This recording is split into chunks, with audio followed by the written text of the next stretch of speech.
आजाद जरूर हुआ है, मगर देश में रहने वाले जो शेड्यूल कास्ट के लोग हैं, शेड्यूल ट्राइब के लोग हैं, आदिवासी लोग हैं, ओबीसी लोग हैं, नॉमेडिक ट्राइब के लोग हैं, मोस्ट बैकवर्ड क्लास के लोग हैं, अदर बैकवर्ड क्लास के लोग हैं और इनसे कन्वर्टेड माइनॉरिटी के लोग हैं, वो लोग आजाद भारत में आजाद नहीं है।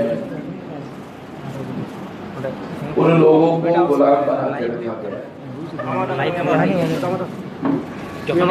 है। अगर हम आज देख ले देश में जो व्यवस्थापक किसका कब्जा है, इसके बारे में जानकारी कर ले तो आपको पता चलेगा कि देश में ब्राह्मण लोग हैं जिनकी संख्या 3.5% है और बंगाल में ये 1.5-2% से ज्यादा नहीं है। तो सारे देश भर में ये जो इन लोगों ने आजादी मिलने के बाद 26 जनवरी 1950 को भारत में संविधान लागू हुआ और संविधान में लागू करने के बाद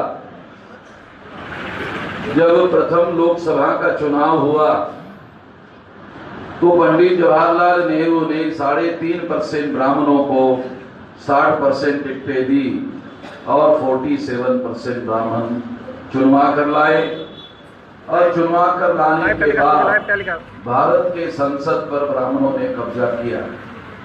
संसद पर कब्जा करने के बाद ऐसे ऐसे कानून उन्होंने बनाए, उन कानूनों का सहारा लेकर आज जब हम देखते हैं तो हम लोगों को निश्चित रूप से हैरान होना चाहिए कि लोकतंत्र के जो 4 पिलर है, इन 4 पिलर पर आज केवल मात्र ब्राह्मणों के पार्टियों का कब्जा है।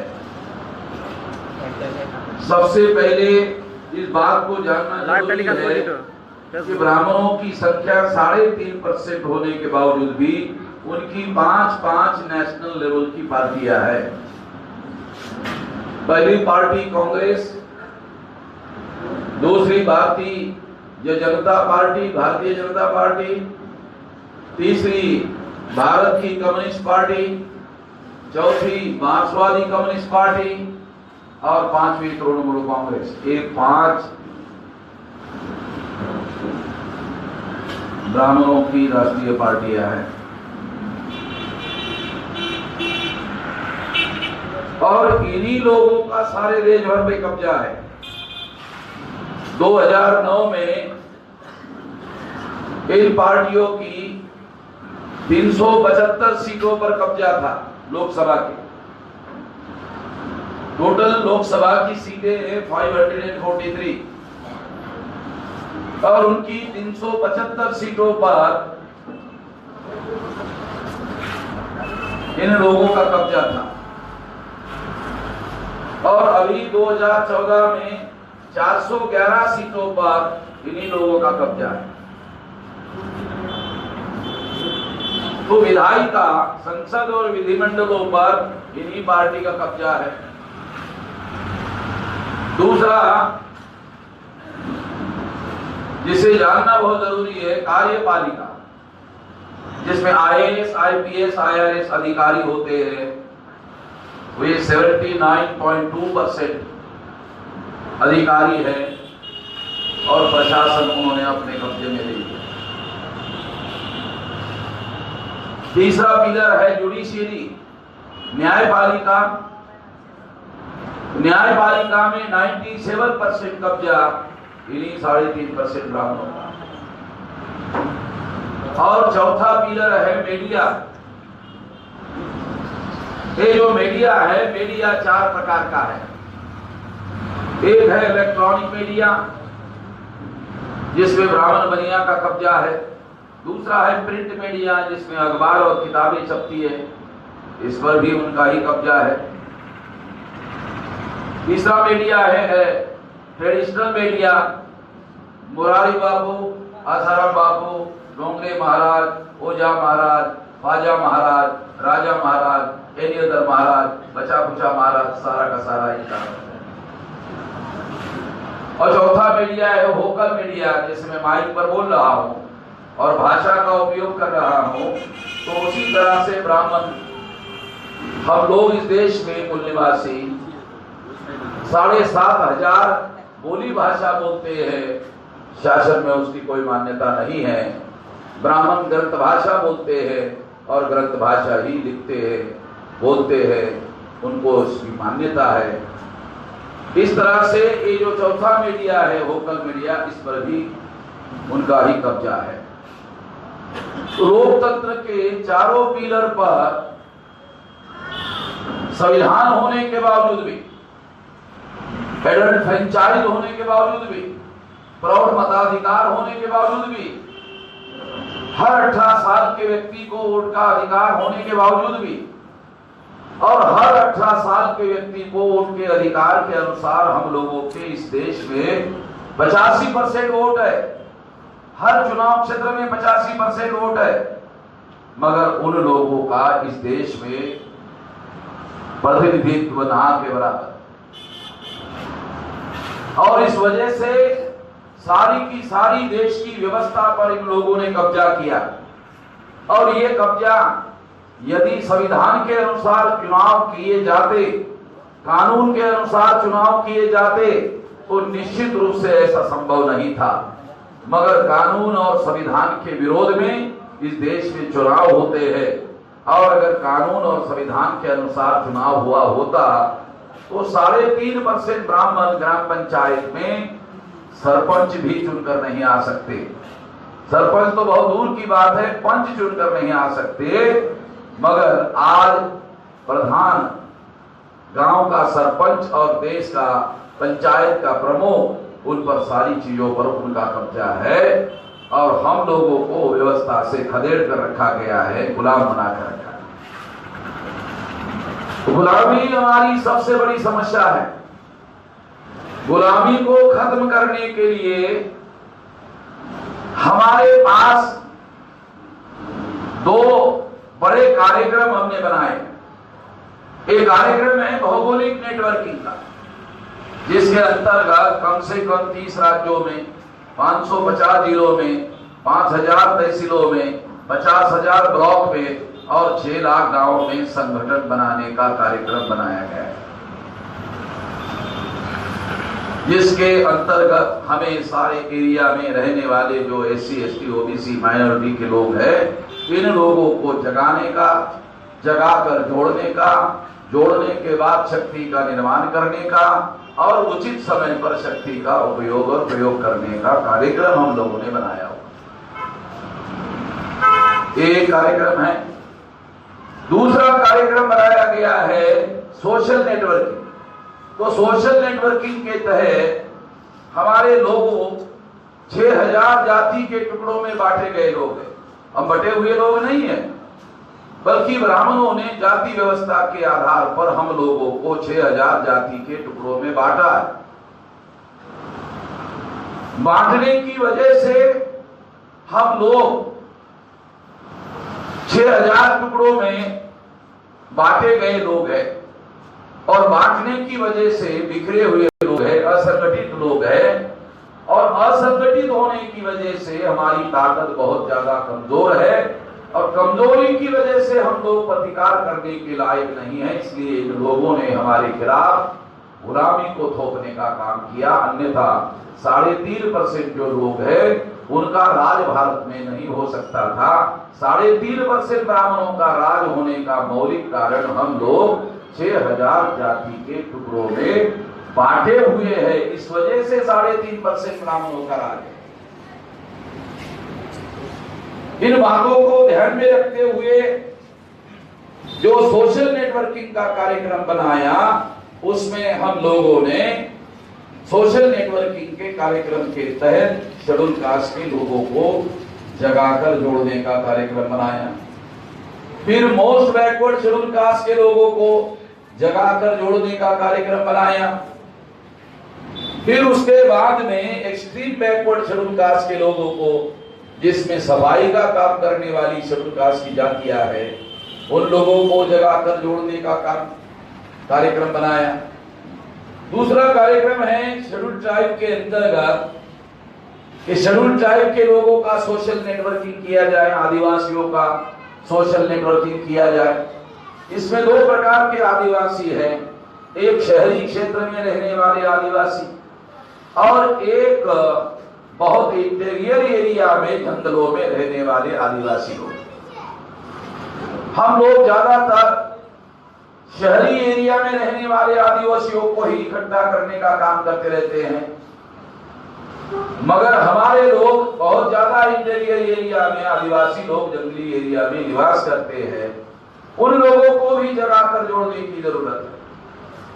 उनके साथ बहुत ज्यादा अन्याय हो रहा है, जाति हो रही है, तो उन लोगों को भी जगाकर जोड़ने की जरूरत है। इसके लिए भी ये एक सोशल नेटवर्किंग का कार्यक्रम बनाया गया है। तो इस तरह से एक शेड्यूल ट्राइब के लोगों का और एक मोस्ट बैकवर्ड शेड्यूल ट्राइब के लोगों का जो जंगलों में रहने के लिए मजबूर किए गए। तीसरा सोशल नेटवर्किंग का कार्यक्रम है नोमैडिक ट्राइब के लोगों को जगाकर जोड़ने का। चौथा कार्यक्रम है मोस्ट बैकवर्ड जाति के लोगों को, एमबीसी जाति के लोगों को, मोस्ट बैकवर्ड कास्ट की जो जातियां हैं उन लोगों को जगाकर जोड़ने का। उसके बाद जो सोशल नेटवर्किंग का कार्यक्रम है वो अदर बैकवर्ड क्लासेस के लोगों को जोड़ने का। और अदर बैकवर्ड क्लासेस के बाद में वर्ण व्यवस्था में जो जातियां मंडल कमीशन में कवर नहीं की गई है और वर्ण व्यवस्था में फिर भी वर्ण व्यवस्था में शूद्र में कवर की जाती है, इन जातियों के लोगों को जगाकर जोड़ने का कार्यक्रम बनाया गया है। इसके अलावा एससी एसटी ओबीसी से कन्वर्टेड माइनॉरिटी, जो सबसे बड़ी माइनॉरिटी है मुस्लिम माइनॉरिटी, दूसरे नंबर की माइनॉरिटी है क्रिश्चियन माइनॉरिटी, तीसरे नंबर की है बुद्धिस्ट है, जैन है, इसके अलावा सिख है, इसके अलावा लिंगायत है। तो इस तरह से ये तमाम प्रकार की जो माइनॉरिटीज है इन लोगों को भी जगाकर जोड़ने की आवश्यकता है। और इसके लिए भी हम लोगों ने सोशल नेटवर्किंग का कार्यक्रम चलाया हुआ है। आज उसी सोशल नेटवर्किंग के अंतर्गत राष्ट्रीय स्तर का एक बड़ा संगठन आदिवासियों का बामसिल के द्वारा बनाया गया है। वो संगठन है राष्ट्रीय आदिवासी एकता परिषद, जिसकी शाखाएं 22 राज्यों में बनाई गई है। आज आदिवासियों की 22 राज्यों में शाखाएं कार्यरत है। भारत में आदिवासियों का बामसेल के द्वारा चलाया गया जो 22 राज्यों का राष्ट्रीय आदिवासी एकता परिषद है, इसके अंतर्गत इतना बड़ा आदिवासियों का एक भी संगठन नहीं है। जिले लेवल पर, क्षेत्रीय लेवल पर कुछ संगठन आदिवासियों के चलते, मगर 22 राज्यों में फैला हुआ इतना बड़ा आदिवासियों का कोई संगठन भारत में आज के तारीख में उपलब्ध नहीं है। तो बामसेल के द्वारा ये जो आदिवासियों का एक्सक्लूसिवली अलग आदिवासियों का जो कार्यक्रम बनाया गया है, सोशल नेटवर्किंग का कार्यक्रम बनाया गया है, ये कार्यक्रम खास तौर पर आदिवासियों को जगाने के लिए, जोड़ने के लिए, उनकी शक्ति निर्माण करने के लिए और उनकी शक्ति का उपयोग उनके ऊपर जो सारे देश भर में अन्याय हो रहा है वो अन्याय दूर करने के लिए बनाया गया है। सोशल नेटवर्किंग में एक और बात भी ध्यान रखा गया है कि यदि जिस किसी सोशल नेटवर्किंग का कार्यक्रम हो रहा है, अधिवेशन हो रहा है, चाहे जिला अधिवेशन हो, चाहे कमिश्नरी लेवल का हो, चाहे डिविजनल लेवल का हो, चाहे स्टेट लेवल का हो, जिस किसी समूह का, सामाजिक समूह का सम्मेलन हो रहा है, उनके लोग 60% लोग संख्या में उपस्थित रहने चाहिए और 40% लोग, मान लो आदिवासियों का सम्मेलन है तो नॉन आदिवासी में शेड्यूल कास्ट के, मोस्ट बैकवर्ड शेड्यूल कास्ट के, एक्सट्रीम बैकवर्ड शेड्यूल कास्ट के और नॉमिनिक ट्राइब के, एमबीसी के, ओबीसी के और माइनॉरिटी के लोग उपस्थित रहने चाहिए, ताकि आदिवासी और नॉन आदिवासी लोगों के बीच में भाईचारा निर्माण होना जरूरी है। भाईचारा निर्माण होना क्यों जरूरी है? क्योंकि ये लड़ाई अगर हम सब लोग अलग अलग तरीके से लड़ते हैं, आदिवासी अपनी लड़ाई लड़ रहा है मगर सफलता नहीं मिल रही है। क्यों नहीं मिल रही है?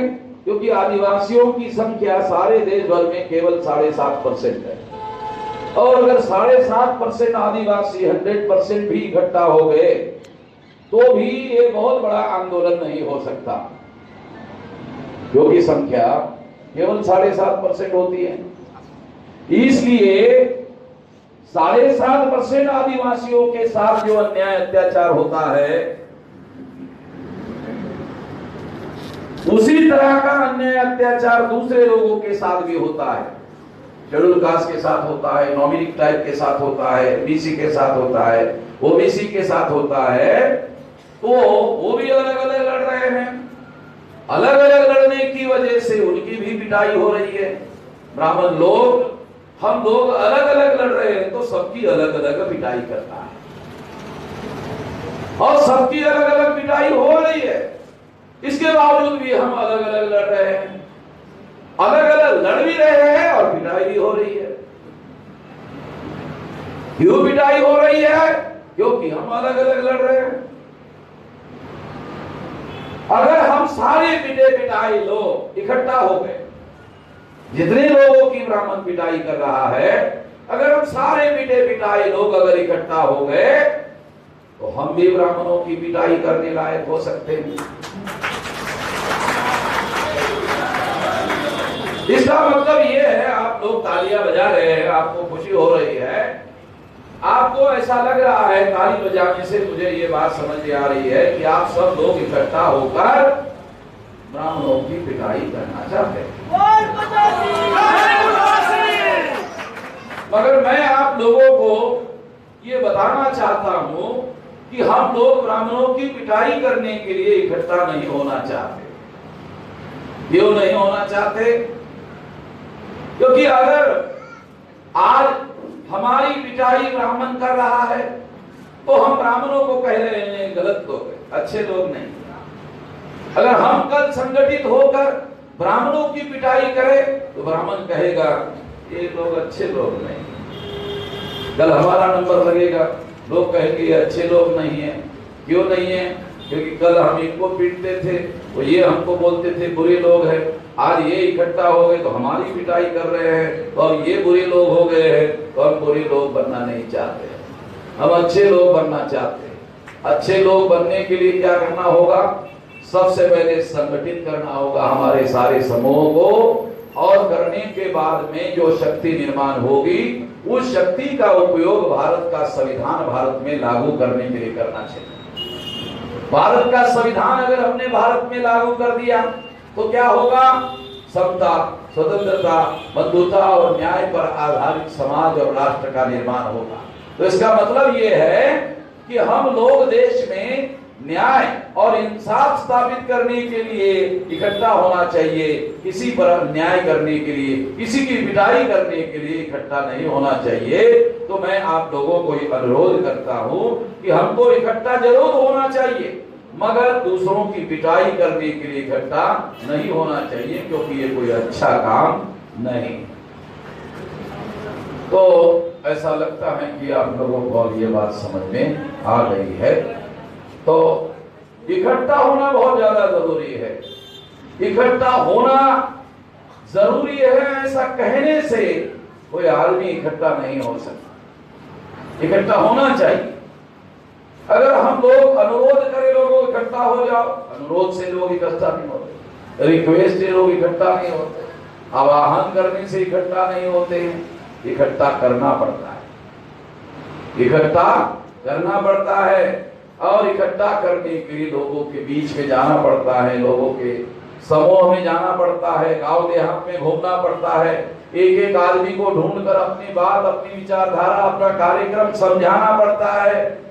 और जिसको समझ में आता है वो फिर आपके आंदोलन के साथ जुड़ता है। ये ऐसा करने से होता है, अन्यथा केवल अनुरोध करने से, आवाहन करने से, रिक्वेस्ट करने से कोई संगठन का निर्माण नहीं होता है।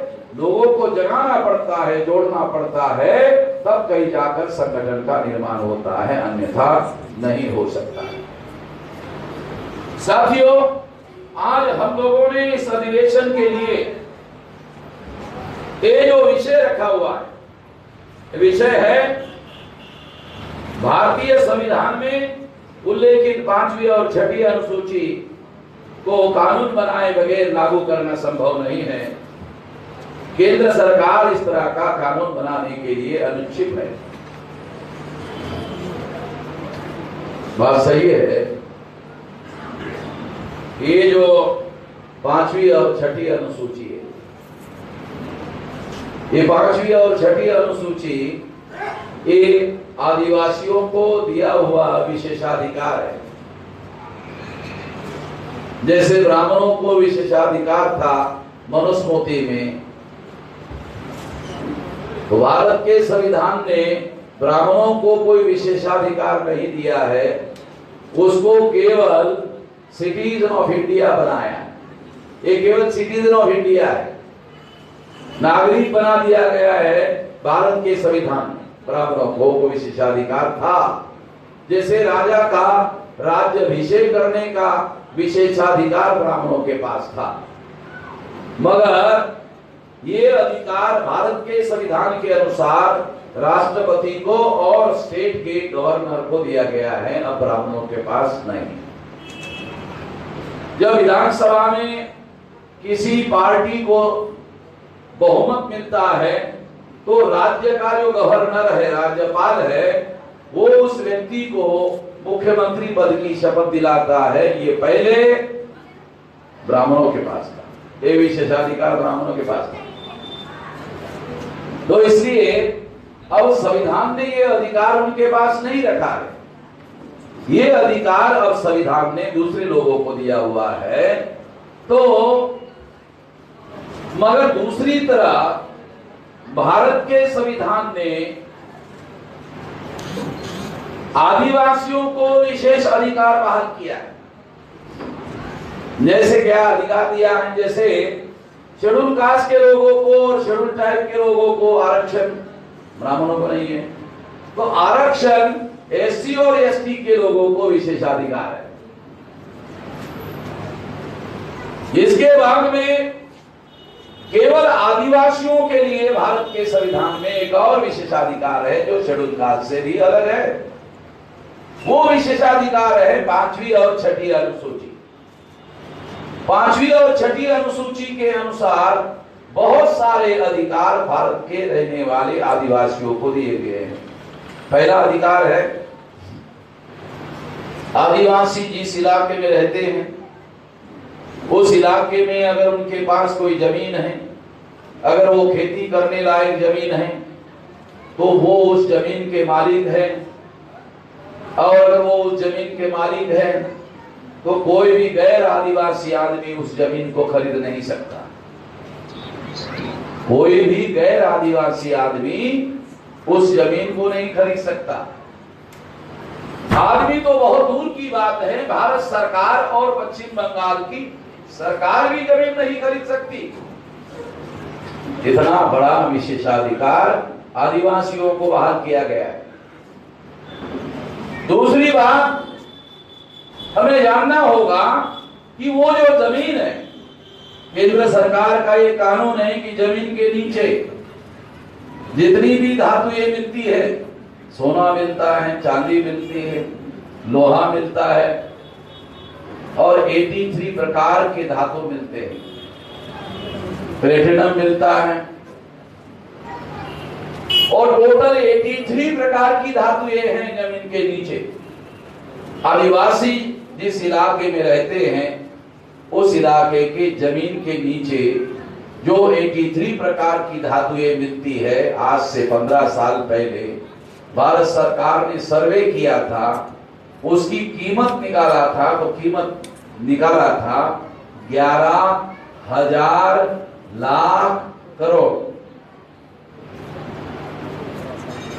दोबारा एक बार मैं ये बात आपको कहता हूं कि जमीन के नीचे जो धातुएं हैं उसका भारत सरकार ने सर्वे किया था और सर्वे में उन धातुओं की कीमत घोषित किया था, कीमत बताया था 11,000 लाख करोड़। ये कितना ज्यादा, कितना बड़ा आंकड़ा होता है।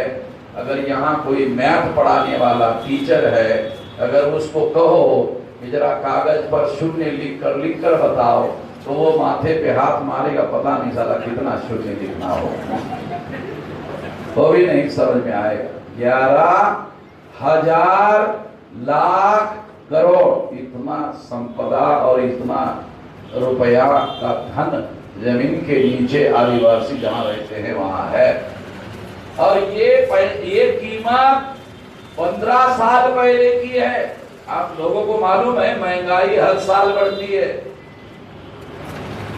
महंगाई जो है वो हर साल बढ़ती है, तो इसकी कीमत अब कई ज्यादा हो गई है, कई गुना हो गई है। केंद्र सरकार के कानून के अनुसार जमीन के नीचे मिलने वाला जो भी धन है उस पर केंद्र सरकार का कब्जा है, ऐसा संविधान कहता है। मगर आदिवासियों को 5वीं और 6ठी अनुसूची के अनुसार उनके पास जो जमीन है वो जमीन का मालिक आदिवासी है और वो जमीन ट्रांसफरेबल नहीं है। गैर आदिवासी उस जमीन को खरीद नहीं सकता, भारत सरकार और राज्य सरकार उस जमीन को खरीद नहीं सकता, तो वो जमीन का मालिक अकेले आदिवासी है। जमीन के नीचे मिलने वाली जितनी चीजें है, धन संपदा है, उसका मालिक भी अकेले आदिवासी है और कोई नहीं।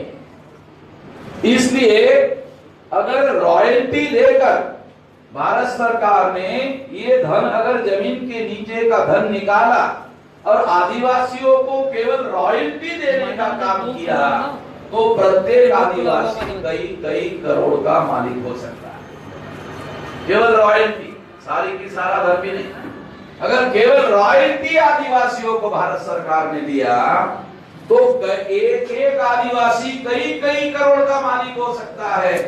अगर 1 करोड़ रुपया मिला और आदिवासी ने बैंक में रख दिया तो महीने का 1 लाख रुपया ब्याज मिलेगा।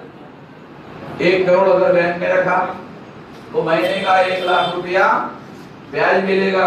अगर महीने का 1 लाख रुपया ब्याज मिलेगा तो आदिवासी कितना खाएगा और कितना सोना चांदी थोड़ी खाएगा।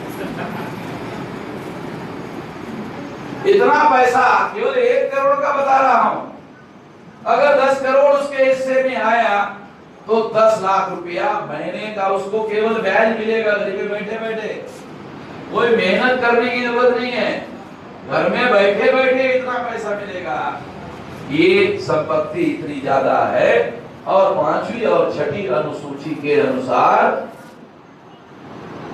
आदिवासी उस जमीन का मालिक है, उस संपदा का, उस धन का, उस धातुओं का मालिक है। ये कारण है 5वीं 6ठी अनुसूची। अब दूसरी बात, संसद ने यदि कोई भी कानून पास किया, ये जो प्रोटेक्शन संविधान ने 5वीं और 6ठी अनुसूची में आदिवासियों को दिया, संसद ने यदि कोई भी कानून पास किया तो 5वीं और 6ठी अनुसूची में लिखा हुआ है आदिवासियों के सहमति के बगैर आदिवासी इलाके में वो कानून लागू नहीं होगा। आदिवासी जिस इलाके में निवास करते हैं, भारत के संसद के बारे में कहा जाता है भारत की संसद सार्वभौम है। जैसे कोई सम्राट होता है तो सम्राट जो होता है उसके नीचे सारी भूमि होती है, वो सारे भूमि का मालिक होता है, उसको बोलते सम्राट, सार्वभौम राजा। तो राजा की जगह उस संसद ने ली है। संसद सार्वभौम है और भारत की समस्त भूमि की मालिक भारत की संसद है और इसलिए संसद जो भी कानून पास करेगी भारत के सारे भूमि में लागू हो जाएगा, मगर आदिवासियों पर लागू नहीं। इसका मतलब ये है कि संसद सारे भूमि की मालिक है मगर आदिवासी इलाके में नहीं है, आदिवासी इलाके में आदिवासी।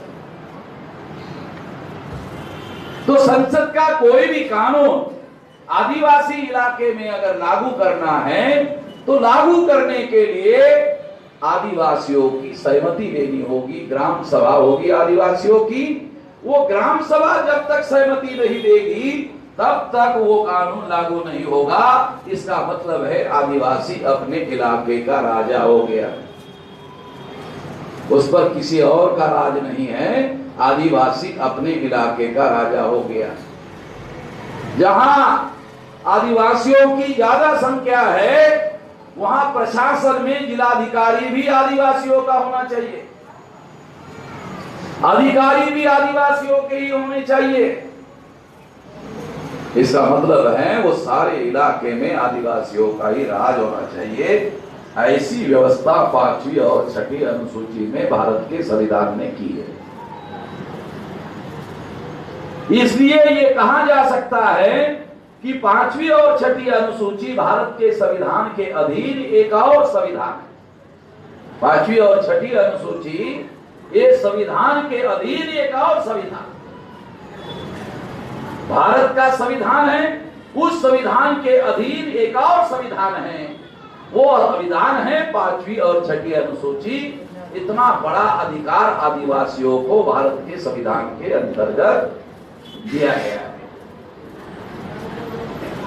ये सब दिया है। ये जो लिखा हुआ संविधान है 5वीं और 6ठी अनुसूची का संविधान है, ये अगर लागू करना है तो लागू करने के लिए कानून होना जरूरी है,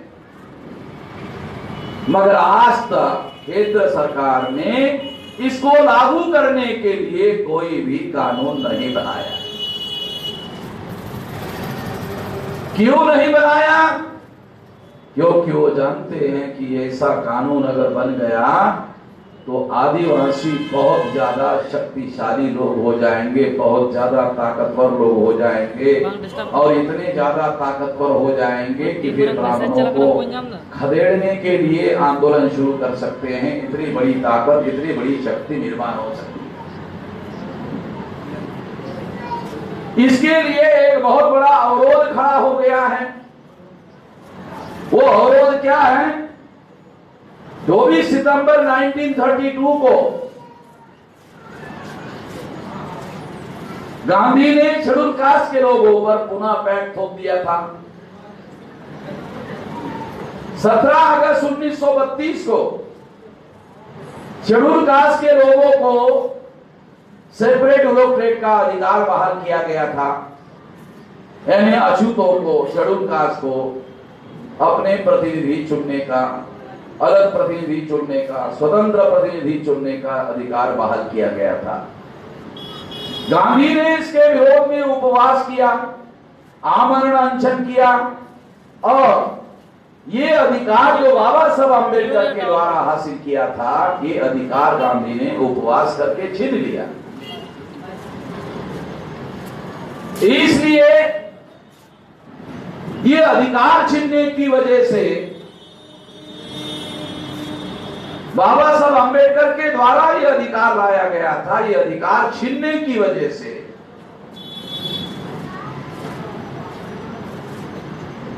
शेड्यूल कास्ट के लोगों में जो जॉइंट इलेक्टोरेट लागू किया गया पूना पैक्ट के द्वारा, तो उसके तहत 76 प्रतिनिधि मेंबर पार्लियामेंट चुनकर जाते हैं। 76।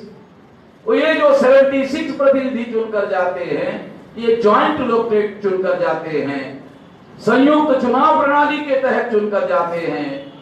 और इसलिए कांग्रेस के द्वारा, बीजेपी के द्वारा, ब्राह्मणों के द्वारा इन लोगों को अपने पार्टी की तरफ से टिकट देकर उनको चुनवा कर लाया जाता है और संसद में इन लोगों को गुलाम बनाकर रखा गया है, इनके पास बोलने का कोई भी अधिकार नहीं है। तो इन लोगों को गुलाम बनाकर रखा गया। ये जो पूना पैक्ट था, ये केवल शेड्यूल कास्ट के लोगों को लागू था। मगर जब 14 अगस्त 47 को भारत का विभाजन ब्राह्मणों ने किया और विभाजन करने के बाद पाकिस्तान बना, पाकिस्तान बनने के बाद में मुस्लिम लीग पाकिस्तान चली गई और जाने के बाद में भारत के संविधान सभा का विभाजन हो गया। विभाजन होने के बाद में 99.99% प्रतिनिधित्व का अधिकार अकेले कांग्रेस और ब्राह्मणों का रहा। जब अकेले कांग्रेस और ब्राह्मणों का रहा तो इन लोगों ने जो 99.99% प्रतिनिधित्व संविधान सभा में था, इन लोगों ने पूना पैक्ट जो प्रतिनिधित्व के अधिकार से वंचित करने का षड्यंत्र था, ये षड्यंत्र आदिवासियों पर भी लागू किया। तो शेड्यूल कास्ट की तरह शेड्यूल ट्राइब के भी एमएलए और एमपी ज्वाइंट इलेक्टेड में चुनकर जा रहे हैं और ज्वाइंट इलेक्टेड में जो भी आदिवासी एमएलए और एमपी बनता है वो संसद में एक शब्द भी बोलता नहीं। हेलो, हाँ, जब एक शब्द भी नहीं बोलता है तो ये जो एमएलए एमपी है, इन लोगों को, आदिवासियों के एमएलए एमपी है, इन लोगों को 5वीं अनुसूची और 6ठी अनुसूची के बारे में कोई जानकारी नहीं है। अमल करने की तो बात बहुत दूर की है, इन लोगों को इसकी जानकारी भी नहीं है। शेड्यूल कास्ट, शेड्यूल ट्राइब के आदिवासियों के जो एमएलए एमपी है, इनको जानकारी तक नहीं है। और जानकारी ना होने की वजह से संसद में इसको अमल करने के लिए जो कानून बनाया जाना चाहिए, वो कानून बनाने के लिए इनके द्वारा पहल होनी चाहिए थी। किसी प्रकार की कोई पहल होती हुई दिखाई नहीं देती। वे जो शेड्यूल कास्ट और शेड्यूल ट्राइब के लोगों को जॉइंट इलेक्टेड लागू किया गया, जिसके द्वारा एमएलए और एमपी चुनकर जाते हैं, ये उनके सत्यानाश का एक बड़ा कारण है। और इस वजह से जब तक ये जॉइंट इलेक्टेड शेड्यूल कास्ट और शेड्यूल ट्राइब में लागू है, तब तक कोई भी सरकार आदिवासियों के 5वीं और 6ठी अनुसूची लागू करने के लिए कभी भी कोई कानून बनाने के लिए तैयार नहीं होगी। आज आदिवासी जिस इलाके में रहते हैं, उस इलाके में रात के 2 बजे पुलिस घुस जाती है, आदिवासी के घर में घुस जाती है और उसको कहती है तुम नक्सलाइट हो। वो नक्सलाइट नहीं है, वो अपनी जमीन भारत सरकार को देने के लिए तैयार नहीं है। जमीन भारत सरकार को देने के लिए तैयार नहीं है, इसलिए भारत सरकार टुकड़ी भेजती है और कहती है तो जमीन देने के लिए तैयार नहीं, इसका मतलब तो नक्सलाइट।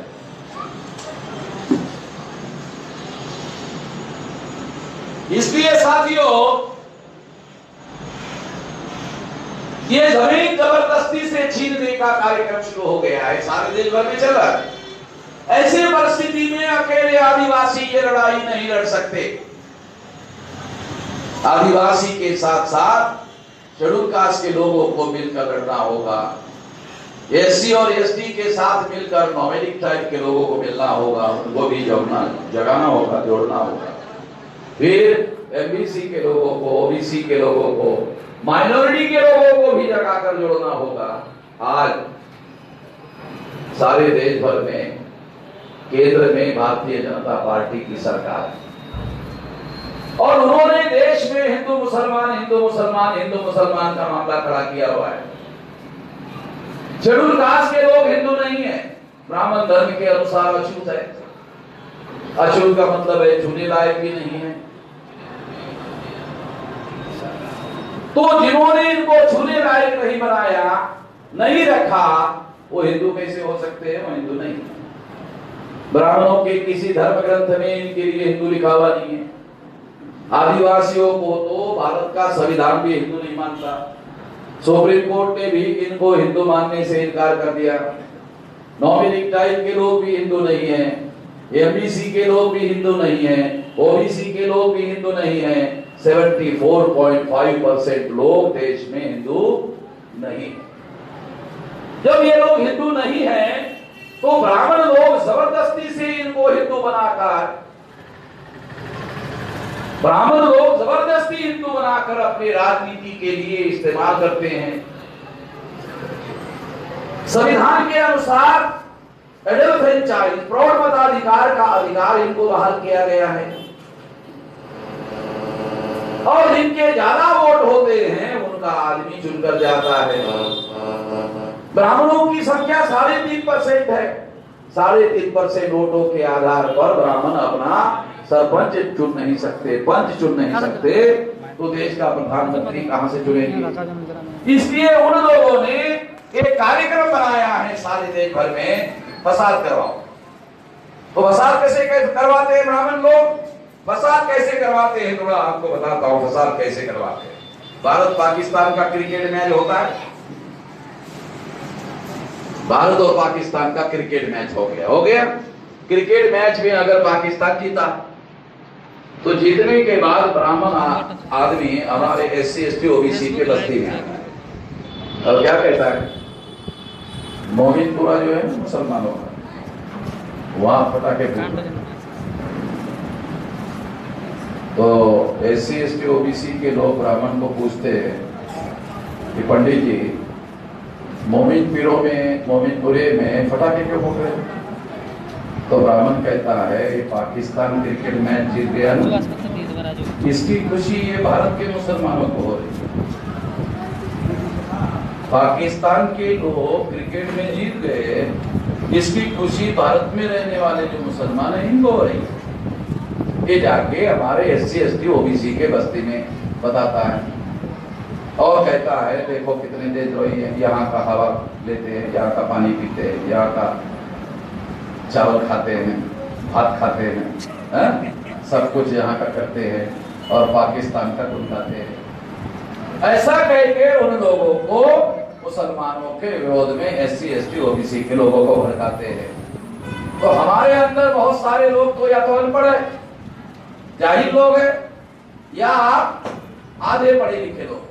तो आधे पढ़े लिखे लोग जो है वो ज्यादा खराब होते हैं, ज्यादा जाहिल होते हैं, ज्यादा खतरनाक होते हैं। तो उनमें से कोई आधे पढ़े लिखे लोग होते हैं कि बहुत गलत हो रहा है, कुछ करना पड़ेगा। तो फिर 100-200 नौजवान, बेरोजगारी तो है, सब इकट्ठा हो जाते हैं और पंडित सामने खड़ा हो जाता है और उसको मोमिनपुरे की तरफ लेके जाना शुरू कर देता है। 200-300 नौजवान लड़कों को लेकर जाता है मुसलमानों के बस्ती की तरफ, और जैसे ही बस्ती नजदीक आ जाती है आधा किलोमीटर में, तो खड़े होता वो है ना वो बस्ती,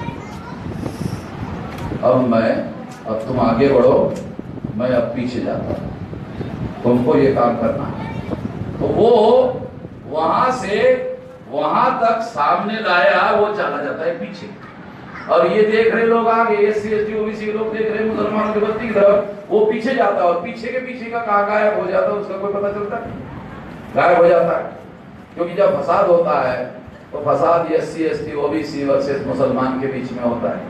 जब SC ST OBC वर्सेस मुसलमान के बीच में फसाद होता है तो दूसरे दिन के अखबार में खबर छप कर आती है, हिंदू मुसलमान में फसाद।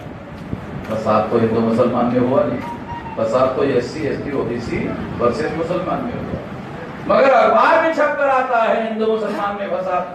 जब हमारे लोग अखबार पढ़ते हैं तो उनको ऐसा लगता है अच्छा तो हम हिंदू है, अच्छा तो हम हिंदू है,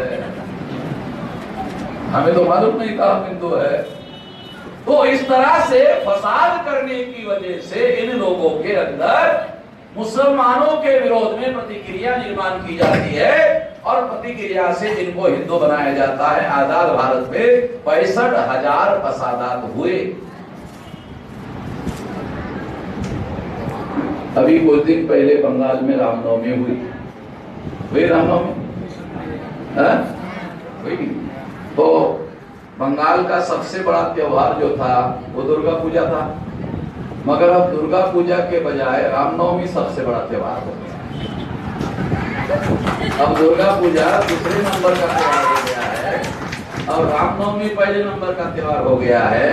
और जब भी रामनवमी आएगी फसाद जरूर होगा, और तब तक फसाद होगा जब तक भारतीय जनता पार्टी की सरकार बंगाल में नहीं आती है और बंगाल में भाजपा का मुख्यमंत्री नहीं बनता है। कल अमित शाह ने बयान दिया, बंगाल में भी हम अपना मुख्यमंत्री बनाएंगे। जब रामनवमी के नाम पर फसाद हुआ उसके बाद उसका बयान, हमारा मुख्यमंत्री बनेगा। फसाद हुआ तो फसाद में क्या होता है, फसाद में या तो हिंदू होता है तो मुसलमान होता है, कोई SC ST OBC नहीं होता है, या तो हिंदू होता है तो मुसलमान होता है। और जब वो हिंदू होता है तो भारतीय जनता पार्टी वोट दे देता है, भारतीय जनता पार्टी वोट देता है तो फिर उसकी सरकार चुन कराती है। जब SC ST OBC हिंदू बन जाता है तो ब्राह्मणों का गुलाम बन जाता है, मानसिक रूप से ब्राह्मणों का गुलाम बन जाता है।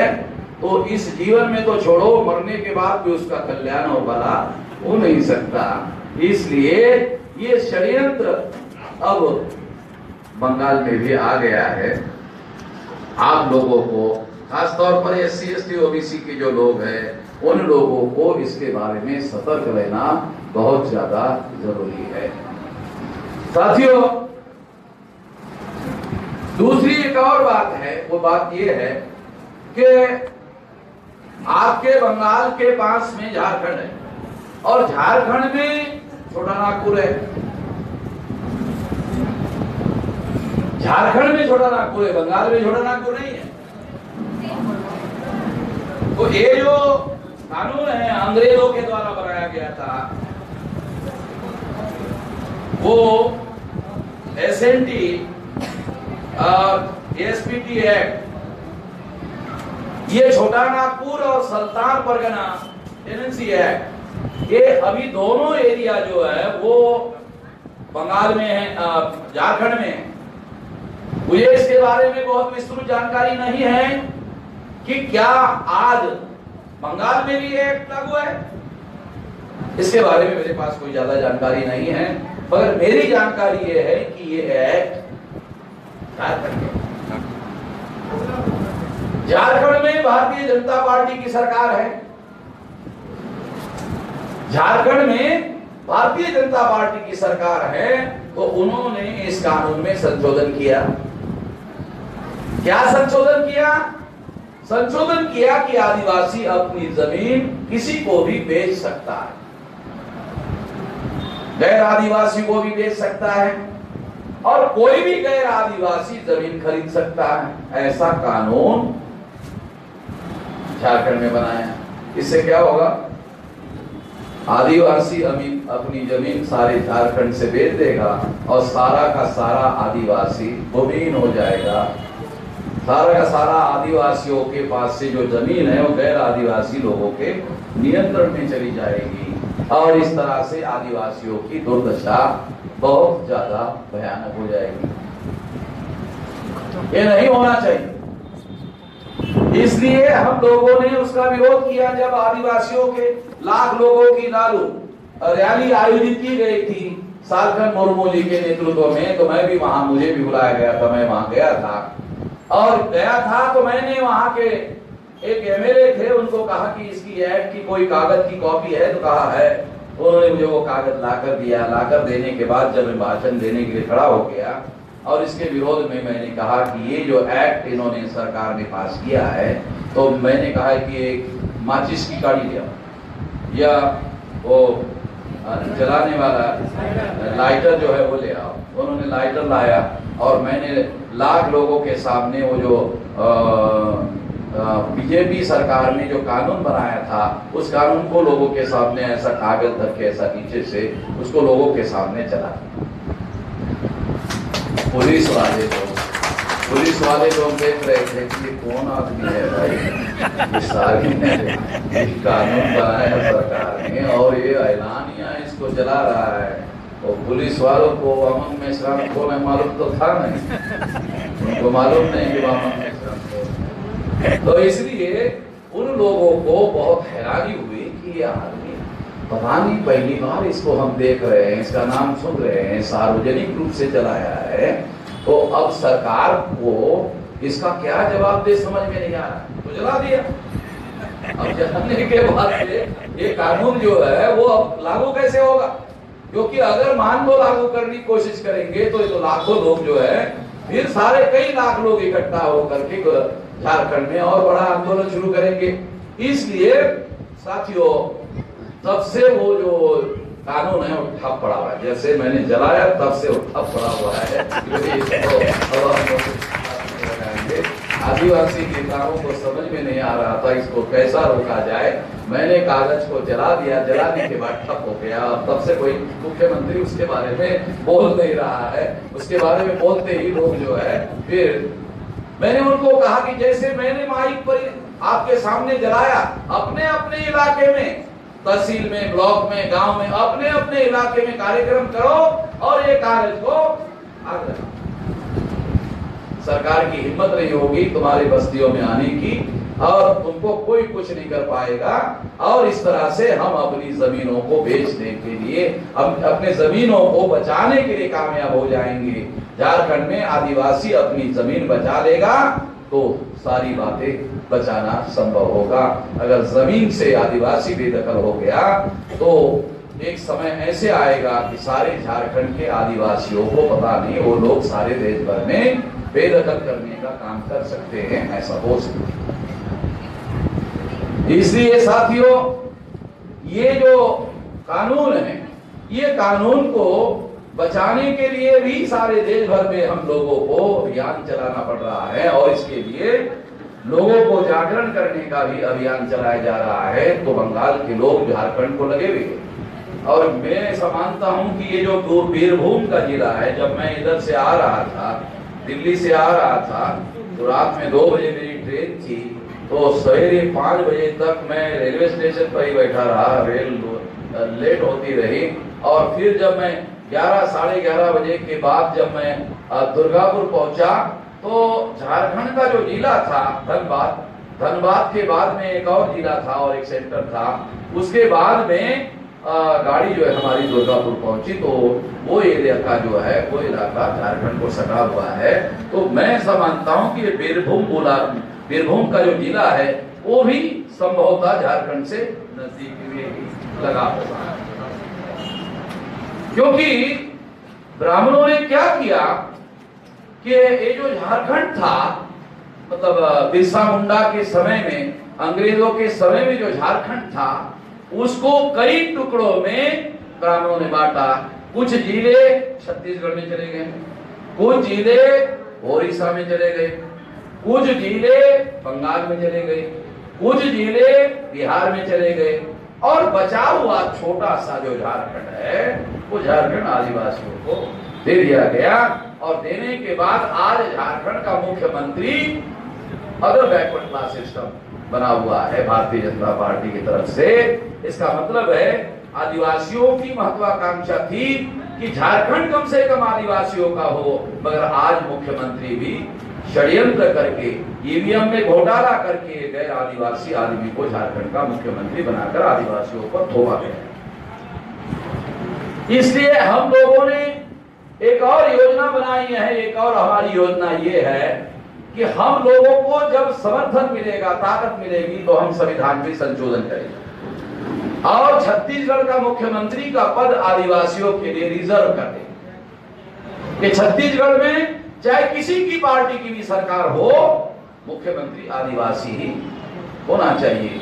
झारखंड में किसी भी पार्टी की सरकार हो तो मुख्यमंत्री का पद रिजर्व होगा आदिवासी के लिए। इस तरह से आदिवासियों को भी देश में राज करने का अधिकार होना चाहिए, वो भी इस देश के भूमिपुत्र है। इसके लिए हम लोग सारे देश भर में प्रयास कर रहे हैं। यदि आदिवासियों का हम लोगों को समर्थन मिलता है, आंदोलन को समर्थन मिलता है, तो आने वाले समय में हमारा ये आंदोलन सफल होगा और सफल होगा तो निश्चित रूप से ये बातें भी हम लोग अमल में लाने की कोशिश करेंगे।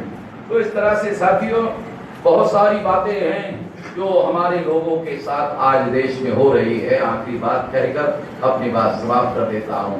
ईवीएम मशीन का आजकल सबसे बड़ा घोटाला चल रहा है। 8 अक्टूबर 2013 को सुप्रीम कोर्ट ने ईवीएम मशीन के विरोध में फैसला दिया कि ईवीएम मशीन के माध्यम से फ्री, फेयर एंड ट्रांसपेरेंट चुनाव नहीं हो सकता। सुप्रीम कोर्ट ने फैसला दिया 8 अक्टूबर 2013 को, और उसके 5 महीने बाद सुप्रीम कोर्ट ने जो फैसला दिया था कि केवल ईवीएम मशीन के द्वारा फ्री, फेयर एंड ट्रांसपेरेंट चुनाव नहीं हो सकता, फ्री, फेयर एंड ट्रांसपेरेंट चुनाव संपन्न कराने के लिए इस मशीन को पेपर ट्रेल मशीन जोड़नी होगी, लगानी होगी। मगर जब मार्च 2014 को चुनाव शुरू हुआ तो चुनाव आयोग ने ईवीएम मशीन को पेपर ट्रेल मशीन नहीं लगाई, बगैर पेपर ट्रेल मशीन से ही चुनाव करवाया। जब बगैर पेपर ट्रेल मशीन के चुनाव करवाया तो 16 मई 2014 को रिजल्ट आया और 31% वोटों के आधार पर नरेंद्र मोदी को, भारतीय जनता पार्टी को 283 सीटें मिली। 283 सीटें का मतलब होता है सिंपल मेजॉरिटी 272 में प्लस 11 सीटें और ज्यादा मिली। जब हमने चुनाव आयोग के साइट पर जाके देखा तो पता चला कि 31% वोटों के आधार पर आज तक किसी भी राजनीतिक दल को सिंपल मेजॉरिटी यानी 272 सीटें भी नहीं मिली।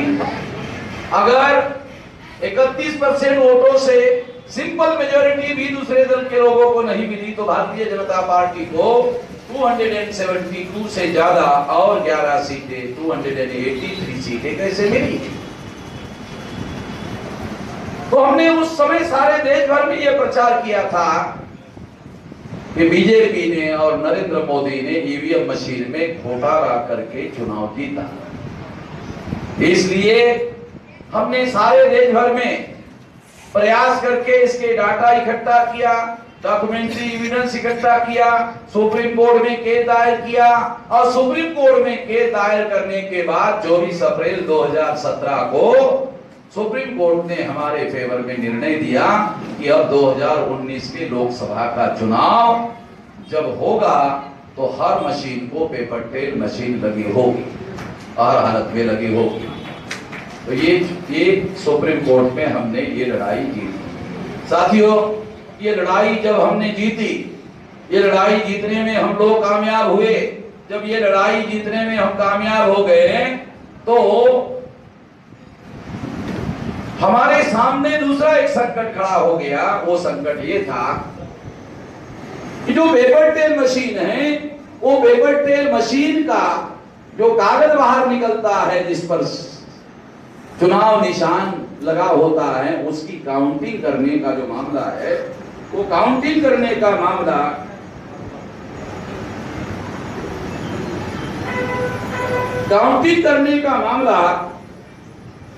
आता है। जब काउंटिंग करने का मामला आता है, सुप्रीम कोर्ट ने आदेश दिया तो चुनाव आयोग ने ऐसे रूल बनाए कि वो कागज की रिकाउंटिंग या काउंटिंग करने से मना कर दिया। इस वजह से पेपर ट्रेल मशीन लगाने के बावजूद भी ईवीएम मशीन में घोटाला होता रहेगा और ईवीएम मशीन में अगर घोटाला होता रहा तो निश्चित रूप से साथियों लोकतंत्र की हत्या होगी और हमारे लोगों का जो भविष्य है वो भविष्य हमेशा हमेशा के लिए अंधेरे के गर्त में डूब जाएगा। तो ईवीएम मशीन आज के तारीख के लिए, हम कहते हैं आज के तारीख के लिए ये मनुस्मृति है, क्योंकि इसने भारतीय जनता पार्टी को मजबूत किया। तो इससे क्या होगा? कांग्रेस जाएगी तो बीजेपी आएगी, बीजेपी जाएगी तो कांग्रेस आएगी। इसका मतलब ब्राह्मणों का राज ज्यादा मजबूत हो जाएगा। इसलिए साथियों, क्योंकि कांग्रेस भी ब्राह्मणों का दल है, बीजेपी भी ब्राह्मणों का दल है और कांग्रेस के विरोध में बीजेपी और बीजेपी के विरोध में कांग्रेस, ये विकल्प नहीं हो सकता। मुसलमान ऐसा मानते हैं कि बीजेपी के विरोध में कांग्रेस विकल्प है, गलत बात है। क्योंकि बीजेपी ब्राह्मणों का दल है, कांग्रेस भी ब्राह्मणों का दल है। ब्राह्मण यहूदी लोग हैं जिन्होंने मोहम्मद साहब को बहुत परेशान किया था। जब यहूदियों ने मोहम्मद साहब को नहीं बख्शा तो मुसलमानों को ब्राह्मण लोग थोड़ी बख्शेंगे। यहूदियों ने, ब्राह्मणों ने जब मोहम्मद साहब को नहीं बख्शा तो मुसलमानों को थोड़ी छोड़ देंगे। इसलिए मैं ऐसा मानता हूं कि ब्राह्मण भारत में जालिम लोग हैं, तो एक जालिम का विकल्प दूसरा जालिम नहीं हो सकता। एक जालिम को हटाने के लिए दूसरे जालिम को नहीं लाया जा सकता। जालिम का मतलब है अत्याचार करने वाला। तो एक अत्याचार करने वालों को हटाने के लिए दूसरे अत्याचार करने वालों को नहीं लाया जा सकता। इसलिए अत्याचार करने वालों को अगर हटाना है तो हम लोगों को निश्चित रूप से विकल्प खड़ा करना होगा। अगर हम एससी, एसटी, ओबीसी और माइनॉरिटी के लोग मिल जाते हैं और इन लोगों के बीच में इत्तेहाद कायम करते हैं, इत्तेहाद का मतलब है एकता कायम करते हैं। 74.5% एससी, एसटी, ओबीसी के लोग हैं और मुस्लिम इस देश में 15% है। अगर ये सारे लोग मिल जाते हैं तो नरेंद्र मोदी अगर 31% के आधार पर देश का प्रधानमंत्री बन सकता है तो हम लोग भी 30% के आधार पर अपनी सरकार बना सकते हैं। इसलिए साथियों, हम लोगों को एससी, एसटी, ओबीसी के लोगों को मुसलमानों के साथ, क्रिश्चियनों के साथ, बुद्धिस्ट लोगों के साथ, जैनों के साथ, लिंगायतों के साथ, सिखों के साथ मिलजुल कर गठबंधन बनाना होगा। बीजेपी के लोगों ने 38 पार्टियों का गठबंधन बनाया, कांग्रेस के लोगों ने 18 पार्टियों का गठबंधन बनाया। तो हम लोगों को भी एससी, एसटी, ओबीसी, माइनॉरिटी के लोगों का गठबंधन बनाना चाहिए। अगर वो लोग गठबंधन बना रहे, हमको भी गठबंधन बनाना चाहिए और गठबंधन बनाकर हम लोगों को भी अपना आंदोलन, अपना संगठन मजबूत करना चाहिए, अपनी ताकत बढ़ाना चाहिए। हम दुश्मनों से ये उम्मीद नहीं करते हैं कि वो हमारे साथ न्याय करे, इंसाफ करे। इसलिए अगर हम लोग इस देश में इंसाफ चाहते हैं तो इंसाफ हमारे साथ कोई दूसरा नहीं कर सकता। हमें खुद ही संगठित होकर अपने साथ इंसाफ करना होगा। कोई और हमारे साथ इंसाफ करने वाला नहीं है। ये बात को हमको ध्यान रखना होगा। इसलिए साथियों, यदि हम लोग इस देश में इंसाफ कायम करना चाहते हैं, यदि हम लोग इस देश में गुलामी खत्म करना चाहते हैं तो एससी, एसटी, ओबीसी और माइनॉरिटी के लोगों का इत्तेहाद कायम करना होगा, इनको इकट्ठा करना होगा। जब हम इकट्ठा करेंगे तो ये आंदोलन जन आंदोलन हो जाएगा। अगर ये आंदोलन जन आंदोलन हो गया तो हम खुद मुख्तियार हो सकते हैं, हम आजाद हो सकते हैं। ऐसा करना होगा। ऐसा करने के लिए आप साथ सहयोग करोगे, इस आशा और विश्वास के साथ आपने मेरी बात ध्यान से सुनी, इसके लिए आभार, धन्यवाद।